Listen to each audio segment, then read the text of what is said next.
Olá, gente, tudo bem? Sou Alexandre, sou professor de Sociologia e a gente vai continuar, nesse PET 7, agora falando sobre um tema que é o uso social da terra. A gente vai passar um pouquinho, sobre propriedade, sobre o uso da terra, vai falar um pouquinho sobre a nossa Carta Magna, sobre leis. Vamos entender um pouquinho isso daqui. Olha lá atrás, e quando eu falo lá atrás, eu não estou falando lá da época história. A gente já trabalhou essa pergunta do Enem. Essa pergunta do Enem fala sobre o racionalismo cartesiano, que traz a ideia de que quando os portugueses, os europeus chegaram aqui no Brasil, a maneira de se relacionar com a terra era completamente diferente dos povos que viviam aqui. Era o racionalismo cartesiano, ou seja, aquilo que a terra pode me dar, eu devo retirar dela. Ou seja, quanto mais eu explorar a terra, melhor, e assim que deve ser feito. Lá no PET 5, lá na página 131, ele alertava justamente sobre isso, essa relação que nós temos com o mundo. É a relação de que as pessoas e a natureza são coisas separadas e opostas. Mais do que isso, entende-se que as pessoas são superiores à natureza e que essa deve ser dominada. Considera-se que a natureza serve exclusivamente para a exploração dos seus recursos. Em outras palavras, exploramos os recursos naturais para o avanço do desenvolvimento tecnológico e para atender às constantes mudanças dos nossos padrões de consumo. Tá? Isso está lá, a gente já estudou isso, está lá no PET 7, mas é importante para a gente entender as coisas aqui. Tá?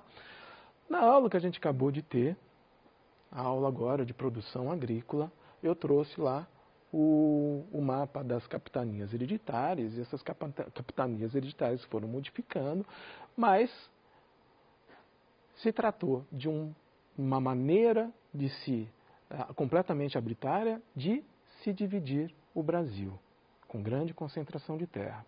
E a gente até falou da frase do Jean-Jacques Rousseau, que vai explicar na visão dele, como é que surge a desigualdade, justamente por essa divisão arbitrária da propriedade de muitos para poucos e nada para ninguém. Então vamos seguir aqui, olha. Como é que está isso hoje, atualmente? Porque a gente estava falando lá das capitanias hereditárias, mas como que é hoje? Bom, imagina cada pontinho desse daqui é um proprietário de terra agrícola, ok? Terra cultivável. Aqui a gente pega 1%. 1% dos proprietários de terra são donos de quanto de terra cultivável no Brasil? Aproximadamente 50%. Metade da terra cultivável no Brasil, da terra agrícola, está na mão de 1% de proprietários. Agora vamos pegar esse outro lado aqui. Metade, Metade dos proprietários. 50% dos proprietários. Mas agora eu estou partindo dos menores proprietários, tá bom? Metade desses proprietários aqui tem quanto de terra agrícola para cultivar? 2,3%. Você percebe então que aquilo que foi feito lá no Brasil colônia, lá nas capitanias hereditárias, não se modificou tanto, ou seja, influenciou muito ainda como que essa concentração de terra acontece ainda hoje? Bom,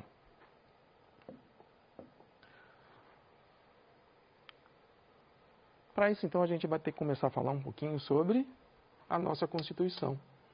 E lá está falando sobre o direito de propriedade. Vamos entender direito isso daí? Bom, aqui está o artigo 5, acho que é um dos artigos mais conhecidos. Quando a gente está falando do artigo 5, a gente está falando que ele é uma cláusula pétrea. O que isso significa? Que não pode mudar. Ela é a estrutura da nossa Constituição. Você não pode mudar nem com projetos de emenda constitucional. A única maneira que você pode fazer para mudar uma cláusula pétrea como essa é desfazendo a Constituição, fazendo uma outra diferente. Bom, o artigo 5. Todos são iguais perante a lei, sem distinção de qualquer natureza, com relação à raça, credo e por aí vai. Mas dentro desse artigo 5 está escrito lá, olha lá, é garantido o direito da propriedade. Ou seja, então a nossa sociedade, aqui o Brasil, o nosso Estado, ele é fundamentado no direito à propriedade. É uma cláusula pétrea, não se mexe nisso. Tá ok? Mas olha o que está escrito na linha de baixo. A propriedade atenderá à sua função social.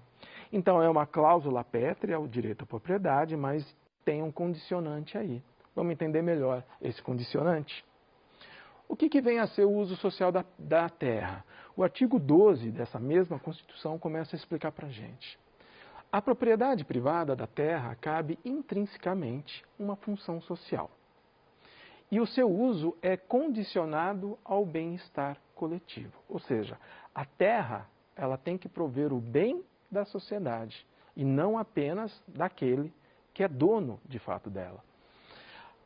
Ainda no artigo posterior, artigo 13, está dizendo o seguinte: o poder público ou o Estado promoverá gradativa extinção das formas de ocupação e de exploração da terra que contrariem a função social. Bom, mas então, o que é a função social da terra? Está escrito lá no artigo 186 dessa Constituição. O que está falando lá? A função social da terra é o aproveitamento racional e adequado da terra, da propriedade. É a utilização adequada dos recursos naturais disponíveis, considerando a preservação do meio ambiente. Você não pode fazer qualquer coisa com a sua terra, aquilo é um bem natural. Observância das disposições que regulam as relações de trabalho. Não é porque a terra é de um determinado proprietário que ele pode fazer o que quiser com ela e com as pessoas que vivem nela. Não pode, por exemplo, um trabalho análogo a escravidão. 4. Exploração que favoreça o bem-estar dos proprietários e dos trabalhadores. Então, você percebe que aqui a gente tem uma divisão que é: uma coisa é a propriedade, é aquilo que está no papel, tem um dono, está registrado no cartório. Mas essa propriedade, ela tem um condicionante. Não basta ser somente dono dela, tem que dar um uso social a ela. Ela tem que ter essa função. Qual função? O bem da coletividade. Ela tem que produzir. Ela tem que gerar trabalho, ela tem que gerar emprego. Se ela não está fazendo isso, a função social dela não está acontecendo. E a ideia de propriedade está condicionada. Bom, olha lá. De que jeito, então, que vai se fazer essa mudança? Olha lá, no artigo 14 da nossa Constituição está dizendo: o poder público, ou novamente o Estado, facilitará e prestigiará a criação e expansão de associações, cooperativas, né, de pessoas físicas e jurídicas que tenham por finalidade o uso racional e o desenvolvimento extrativo, agrícola, pecuária ou agroindustrial. Se essa terra aqui ela não está sendo bem usada ou ela não está sendo usada, tem gente que pode fazer melhor uso dela. E aí o Estado vai intervir. É isso que está escrito na nossa Constituição. Ninguém está inventando nada aqui, ok? Bom, então a gente está falando de reforma agrária. Isso aqui é um mapa da reforma agrária no Brasil de 1995 até 2019. Os dados de 2019 ainda precisam ser melhor estabelecidos. Mas basicamente é isso que acontece. O que a gente vai ver aqui? Que por volta lá de 1997, 1998, houve um pico de assentamento de famílias. Mais ou menos 100 mil famílias foram assentadas aí. Depois, por volta de 2005, 2006, 2007, houve um novo pico de assentamentos de famílias. 136 mil famílias foram assentadas. O que foi feito? O que isso quer dizer? Que aquelas terras que não tinham função social, aquelas terras que estavam ociosas, agora estão sendo trabalhadas por essas famílias. Qual que é a função disso? A função é diminuir a desigualdade.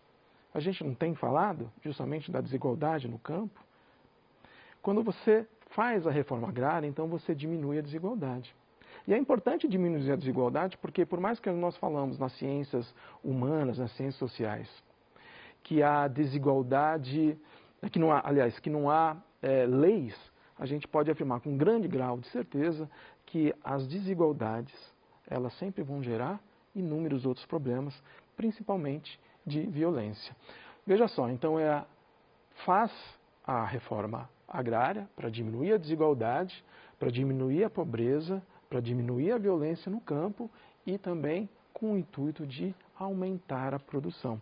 A gente vai falar um pouquinho disso mais lá na frente. Mas olha só o que tem acontecido com a reforma agrária. Apesar dos picos, tem diminuído cada vez mais. Vamos entender isso? Olha lá. Esse gráfico aqui é um gráfico da produção. Eu quero atentar para vocês da produção familiar, ok? Aqui está escrito como agricultura camponesa e agronegócio. A gente pode, já que a gente já vem falando isso nas outras aulas, a gente pode falar então dos pequenos proprietários, né, que é a agricultura familiar, que aqui está como agricultura camponesa, e os grandes latifúndios, as monoculturas, que aqui está escrito como agronegócio, tá bom? Então vamos dar uma olhada nessa barra vermelha aqui da agricultura familiar, que está como agricultura camponesa ali.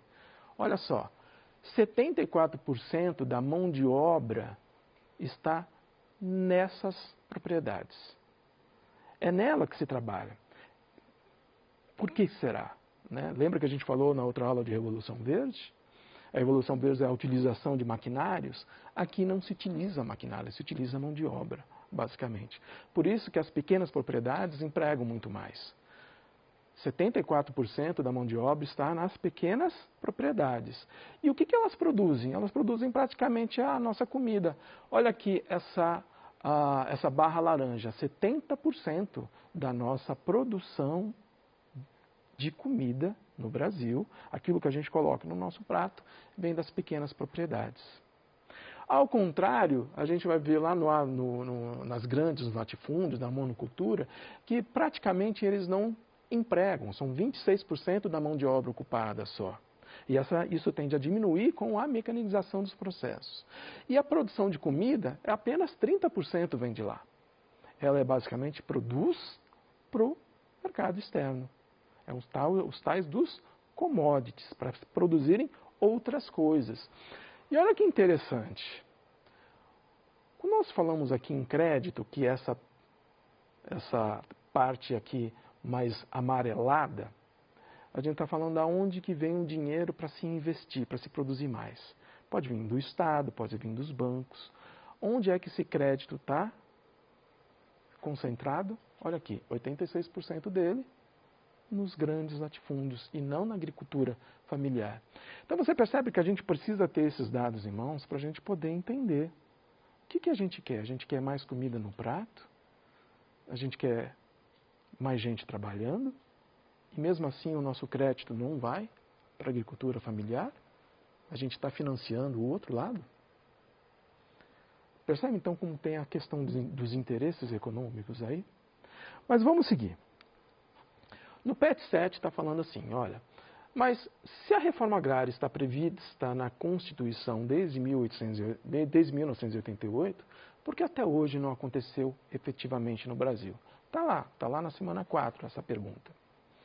Bom, para isso a gente vai voltar lá para o PET 3. Lá no PET 3 a gente conversou sobre isso.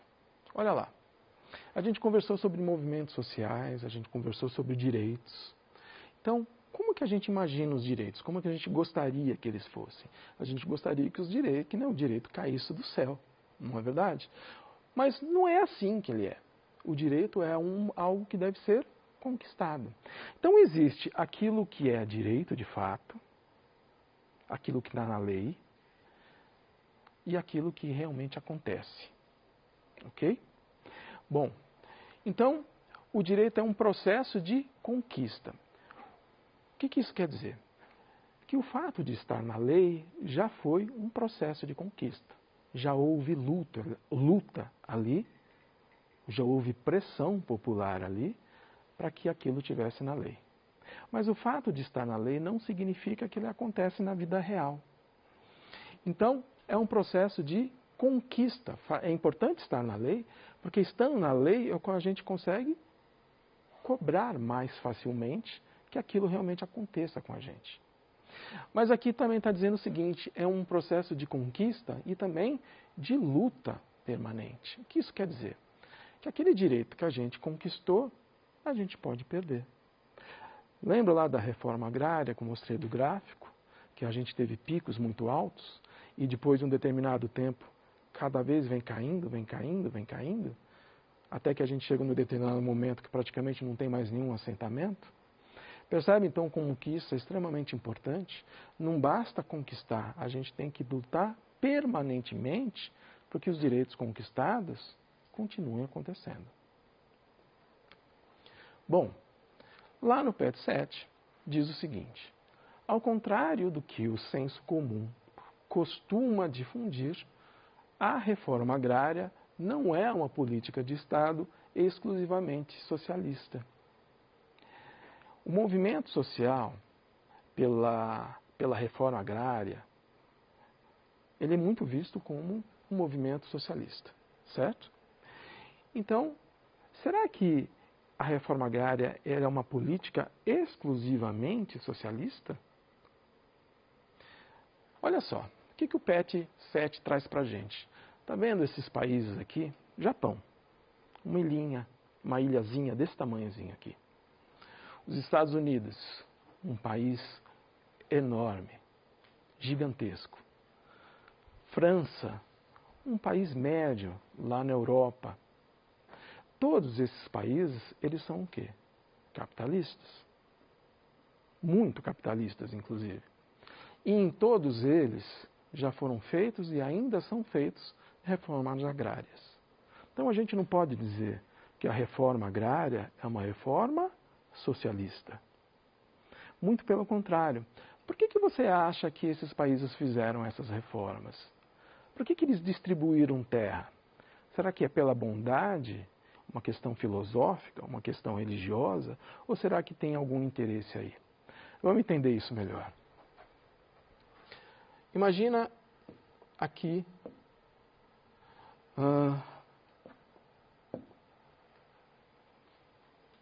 esse retângulo verde. É uma grande propriedade. E dentro dessa grande propriedade nós temos uma área que ela é produtiva e uma outra área aqui, o verde mais claro, que não é uma área produtiva. A partir do momento que o Estado intervém, ele vai fazer assentamentos. Ele vai dividir essa terra que não era uma terra produtiva. Ele vai dividir para famílias, para cooperativas. Até que chega um determinado momento que as famílias se instalam lá e aí começa a produzir. Aquela terra que não era produtiva, agora está produtiva, agora está produzindo. Está produzindo o quê? Produtos, os mais diversos produtos. E isso é importante para quê? O professor de geografia não fala muito sobre isso? O PIB? Então você percebe que aquilo que muitas vezes é utilizado como um discurso, que é um discurso do socialismo, na verdade é uma política capitalista. Porque você está fazendo uma área que não era que não produzia, que estava ociosa, que agora está produzindo, e agora que esses produtos eles estão sendo vendidos, se você diminui a desigualdade, aumenta o consumo, aumenta também os impostos que são recolhidos pelo Estado, que é justamente os impostos que sustentam o Estado, e que sustentam o Estado capitalista. Então, quando você faz uma reforma agrária, você está de olho no que também? Na produção. Ser mais competitivo também no mundo capitalista. Essa reforma, então, ela fecha um ciclo, sobretudo, capitalista. Ok? Gente, é isso daí. Espero que vocês tenham entendido. Valeu, obrigado.